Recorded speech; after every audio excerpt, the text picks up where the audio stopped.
حضرت ابن مسعود رضی اللہ تعالیٰ عنہ بیان کرتے ہیں کہ رسول اللہ صلی اللہ علیہ وسلم نے مجھے فرمایا، علم سیکھو اور اسے دوسروں کو سکھاؤ، فرائض یعنی علم میراث سیکھو اور اسے لوگوں کو سکھاؤ، قرآن پاک سیکھو اور اسے لوگوں کو سکھاؤ، کیونکہ میری روح قبض کر لی جائے گی اور میرے بعد علم بھی اٹھا لیا جائے گا، فتنے ظاہر ہو جائیں گے، حتیٰ کہ دو آدمی کسی فریضہ میں اختلاف کریں گے لیکن وہ اپنے درمیان فیصلہ کرنے والا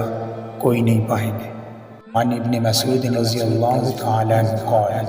قال لی رسول اللہ صلی اللہ علیہ وسلم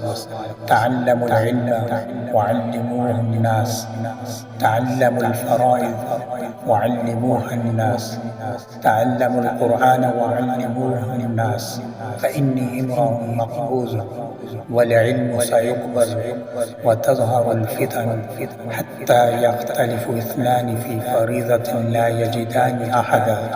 يفصل بينهم